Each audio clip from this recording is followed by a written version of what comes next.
WDSU is committed to informing you on everything you need to know for the upcoming election taking place now in less than 3 weeks. Some major races are set to drive voters to the polls, and we have candidates for Clerk of Criminal Court in studio for this week's Hot Seat. WDSU anchor Sulla Kim joins us with the 3 people vying to lead. Good evening, everyone. Welcome to tonight's WDSU Hot Seat. I'm Sulla Kim. Today, we continue to get you prepared and ready for the October 11th election, and we're talking about the Clerk of Criminal Court for Orleans Parish. We've got 3 candidates here joining us in the studio. We have incumbent Darren Lombard and also Mr. Calvin Duncan, challenger. The other challenger is Ms. Valencia Miles. Thank you so much, everyone, for your time and for being here. We're going to start with opening statements, 60 seconds to tell us why you think you're the best candidate to be the Clerk of Criminal Court. So we go alphabetically. We'll start with you, Mr. Calvin Duncan. In 60 seconds, tell us why you think you're the best candidate. Okay. My name is Calvin Duncan. I'm exonerated. I spent 28 and a half years in prison for a crime that I didn't commit. During that time in prison, I used to try to get access to my records to prove my innocence. I used to write countless of letters to the clerk of court to try to get my records to prove my innocence, but I never used to get a response. But then the Innocent Project New Orleans actually secured my release. And when I got out of prison, I started helping other people in prison to get access to their records. I went throughout the states trying to get access to people's records. And in one of the places where it was very difficult to get the records, it was from the Criminal District Court in Orleans. I want to make sure that what happened to me never happen to anybody else. I had lots of people that I used to work on their cases in prison couldn't get access to their records, and some of them died in prison trying to get access to their records. And then when we finally get the records, it's generally that the court tells us that we procedurally barred. All right, Mr. Duncan, thank you so much. Mr. Darren Lombard, you have 60 seconds to tell us why you think you're the best candidate. Hi, my name is Darren Lombard. I'm your current Clerk of Criminal District Court and Chief Elections Officer. And I want to address something immediately off the bat. I want to address Mr. Duncan's comment about being exonerated. First of all, the fact of the matter is, court records show that Mr. Duncan was convicted of murder and armed robbery. He later pled guilty to manslaughter and armed robbery. Then, after that, Mr. Duncan decided to sue the state, in which time he was advised, I'm sure by his counsel, to drop his case because he knew that they were going to reopen the trial. So I want to address that first of all because I believe in transparency. I believe that we should be clear and concise with the citizens of New Orleans and be forthright with our answers. And to go back to my initial opening. All right, you wanna continue with your opening statements, and then I'll give you, Mr. Duncan, 60 seconds to respond to that. Yes, when I ran 4 years ago, I promised that I would do 3 things that were a challenge to the office at the time. I promised to get staff higher wages. We did that. I promised to modernize the office. We brought in $1 million for a case management project to be implemented, and we're about to launch that within the next month or so. I also promised that I wanted free expungements for people who were trying to get their lives together and get back on track and become productive members of society. We did that last June, in which we were able to complete 150 or so free expungements. So that's what we addressed, and I want to keep that moving forward. All right. Mr. Duncan, I'll give you 60 seconds to rebuttal. Yes, Mr. Lombard, what he just stated about me not being exonerated, it's just proof that he's not a good custodian of the records. The records would clearly show, records that's was in his possession showed that I was exonerated August the 3rd, 2021. So that is just proof that we need another clerk that would take their job serious, because my exoneration is not in dispute, and that is transparency. Thank you. Thank you so much, Mr. Duncan. I'll give you a chance to Mr. Lombard, but I do want to get to Ms. Valencia Miles here and give you a chance to give your opening statement as well. So you give us 60 seconds to tell us why you think you're the best candidate and why you want to run for this position. Thank you for having me. I'm Valencia Miles, and I'm asking to be elected as your next criminal clerk of court because I have both years of experience in clerical and a heart to serve. I understand the role of the criminal clerk of court, that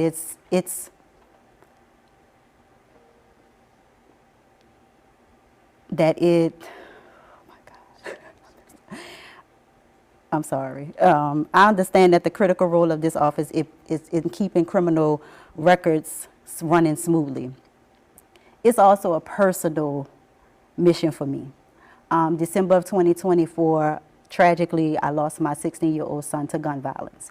And through grief, through the pain, through the inconsistency of the criminal justice system, it just sparked a passion in me to want to speak up, step up, and fight for justice, fairness, for not just for my family, but for all of us in this community. Thank you. Ms. Smiles, thank you so much for that, and our condolences for your loss. Thank you for being here. Let's get to that question, Mr. Lombard. Since you are the incumbent, recently hundreds of sensitive court records were dumped into a landfill by city employees.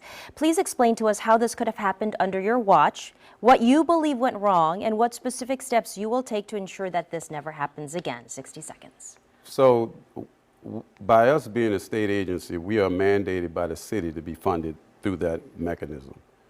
In that, we have several agreements that we are involved with the city in, which involve keeping of the records. They pay for storage locations, they pay for the fees that are involved with some of those locations. And this all started back in Katrina, right during Katrina. And my predecessor and I have always been going back and forth with the city on getting those records into a place that we were satisfied with. But the city could only offer us that location, and they agreed that they would secure the records. And at that point, we all had an understanding. We had emails going back and forth. Everything was okay up until someone made the egregious mistake of disposing of the records from the mayor's office. And I've still not gotten an answer from them as of this date. So we still don't know how this happened. Are you still trying to get to the bottom of that? Yes, we are working with the state police. They're doing an investigation. They're working on some stuff. We can't really get into the details of that, but they've interviewed everybody involved. And to make sure this doesn't happen again, we're going to make sure that we get those are the first records we digitize once the system comes online. Yeah, and that was going to be my question for you and everyone else, is to what you're going to do and what kind of policies and steps you're implementing to make sure this doesn't happen again. But how many case files are we talking about, and how are you determining which ones are lost and not retrievable again? Do we know the details of that? So right now we're going through an internal investigation to figure out exactly which files were in that situation.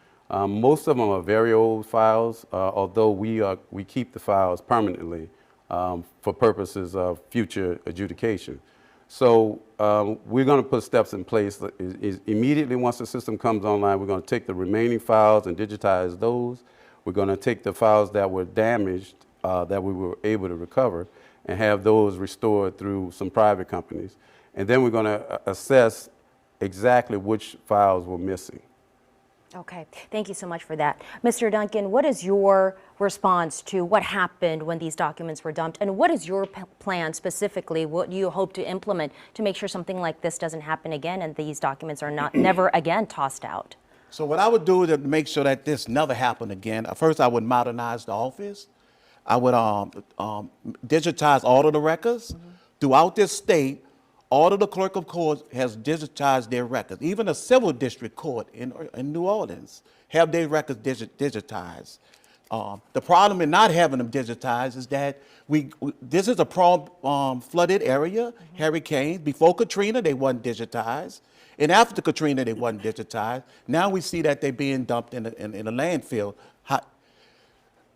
When Mr. Lombard, my incumbent, ran last time, when he was right here at the hot seat, he had promised. He said that he was going to have the records digitized, and he did not have it. He have had 4 years, and besides that, he's been in a clerk office since he was a kid, and he has not saw the seriousness of having these records dumped. The problem with not digitized, the problem of not having them digitized is that people can't get their records in prison. They get barred from court and they would have to die in court. And then victims of crimes cannot even review the records.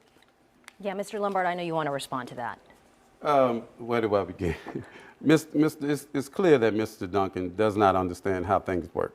To begin with, part of the records were digitized by my predecessor. The funding ran out, and that killed that project. So when I came into office, this office, which has been 3 years, by the way, I made a promise that I would get money to implement a case management system so eventually we could go paperless and these records would be available online to anyone. Yeah. So to say something like I've been in the office since I was a kid, I've got 20 years in it. I'm much older than he thinks I am, however. But I just started over there, again, my second tour was 4 years ago. So for him to be deceptive and try to fool the public into thinking that I've been a part of the problem since he was convicted is disingenuous at best. Okay, I want to give Miles a chance, but I'll give you 30 seconds to respond to that. And clarify what you meant when you meant Mr. Lombard was in office or a clerk since he was a kid. Can you clarify that for us? Clarify what I meant since he was a kid. He'd been working in clerks of courts for a very long time, whether it was not the criminal district court, and he was in the civil district court or the state court. But he'd been working in the criminal district court at least for 8 years. 4 years almost up, and he still hadn't done it. This is not a game. This is people's lives are at stake. The records should have been digitized. That's the clerk's obligation, to make sure that the records are available. No excuse, no excuse, no excuse. You want to say something? I'll give you 30 seconds. It's clear that Mr. Duncan does not understand how policy and public offices work and agencies work. It is all a function of money. If you don't have the money, you cannot do it. And one thing I will add, Mr. Duncan himself was very irresponsible in the statement that he made at another forum where he said he would put the records in his backyard. So I find that laughable, to say the least, coming from what he's saying right now. So he needs to get a better understanding of how the system works before he inquires about the job. Let's get to the digitizing. You want to respond? And I would like okay. to respond. Yes. Yes. If I have to put them in my house, that's my job as the clerk of court, to make sure that they are preserved. And I'm going to give an example. When the flood was about to happen in prison, the prison officials made sure that we put our records in the highest place in the prison, which was the guard tower. I put them in my house. I put them in my backyard. My job is to make sure that they are properly preserved. Why? Because people's lives are at stake. So you were speaking figuratively, that you would put them in your backyard to make sure they're secure and safe. Can we talk about that real briefly? You have a system or a tool that you're thinking of to digitize and modernize the system? Because many are saying that the system's archaic. Do you have a plan? I would go talk to other clerks' office to see exactly what they're doing. Every parish in this state, the records are digitized. I could use their system. Even if it's outdated, at least they are preserved for future one other review. thing on Yeah. that. Again, he doesn't understand how the system works. We are the Clerk of Criminal District Court's office is the only office in the state that is funded by the municipality. Other offices are funded through case fees, not through the jurisdiction. So we're subject to budgetary issues just like every other jurisdiction in the state. So to say, and I believe him at his word, I take him at his word, he would put them in his house or in his backyard because he doesn't know any better. I think Mr. Duncan needs to evaluate what he's saying about the office in regards to the records. The records are being kept safe. It was the city's responsibility to make sure they were not moved, and they moved them. And I've addressed it. Within 2 hours, there was a statement to the press of what happened. That is called transparency. All right. And Briefly, I would like to say. Go ahead. Go ahead. Excuses is not going to save people's lives. They're just not. We can't get our records. Excuses. If the government don't give me money, I raise the money to make sure that the records are properly preserved. Because I know the seriousness of it. Excuses ain't going to get it. People are going to die in prison because they can't get their records. I would fundraise, I would pick up cans, I would cut grass, I would do whatever I need to do to get those records preserved. Yeah. No excuse, no pointing the finger at nobody else. And the public risk is a result of these documents being tossed out or dumped improperly. So will you commit to making a public audit report of exactly what documents were lost or damaged? How will you restore transparency and trust, Mr. Lombard? Absolutely. I plan to offer, as I've done in the past. I've welcomed the news media into my office to discuss the issue and what I'm doing going forward. Again, I will do an audit to make sure that we understand exactly what is going and what is with us. That is what I call transparency, and we're going to continue to do that. Yeah, Ms. Valencia, I apologize, but I want to give you a chance to respond also on what your reaction is to the situation. What will you do to implement not only trust and security in these documents, what will you do to make sure this doesn't happen again and they don't get tossed out? Well, as we know that one of the clerk's most important responsibilities is keeping accurate records and making them accessible, whether it's in person, whether it's online. And for some time, we know that that's been a serious challenge for both. And to me, the issue is just outdated systems. And unfortunately, people's lives were improperly discarded because of that. And as your next clerk, my top priority will be to press the gas on modernizing and updating the record-keeping system so that these things won't happen in the future. All right, thank you. You've emphasized community outreach in your campaign. How would you make the clerk's office more approachable and accessible to ordinary citizens? Having surveys, having documents where they can communicate with us to know how we need to serve them, because it's a community service, and that's the first priority. We have to serve the community. All right, amen to that. All right, Mr. Duncan, some voters may question whether advocacy experience and your experience, which is a great story and inspiring nonetheless, they question whether that translates into managing a large office with staff and budget issues. How would you address that concern? First of all, knowing the seriousness of their job is very important. We could figure out how to do it I know the seriousness of this situation. I know people's lives are at stake.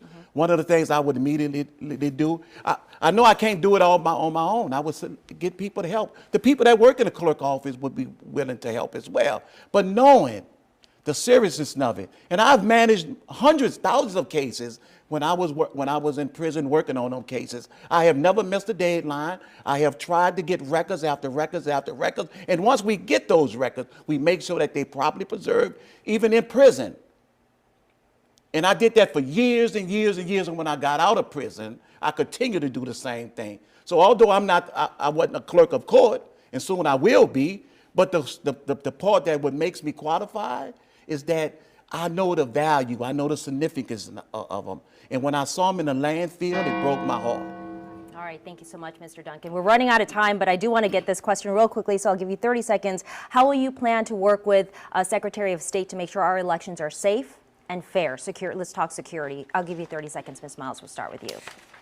As my priority would be for the voting in New Orleans to be secure, fair, and accessible.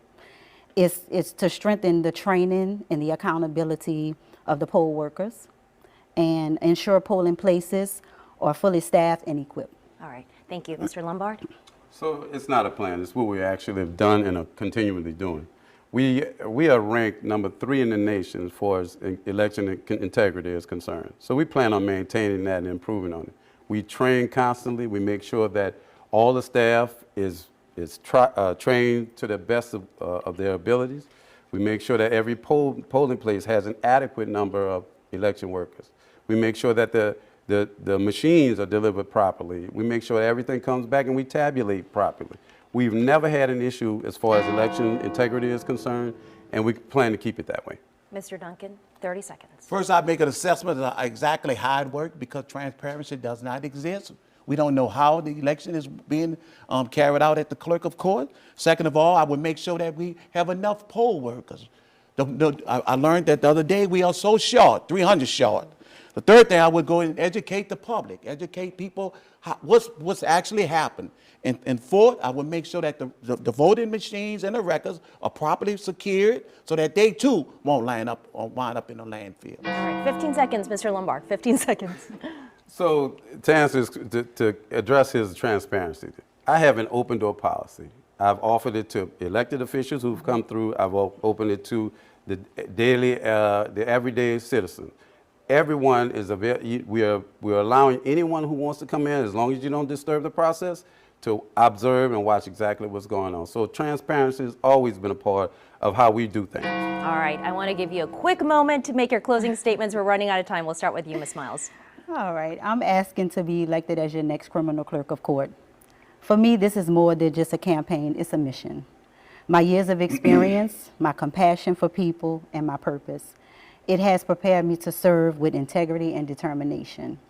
I will be committed to restoring trust, protecting records, improving access to justice, and making this office a place that truly serves the people of New Orleans. So together, let's create a system that works for everyone. right. I'm Valencia Miles. I'm number 9 on your ballot, from the 9. All right, thank you, Ms. Miles, so much for that, Mr. Lombard.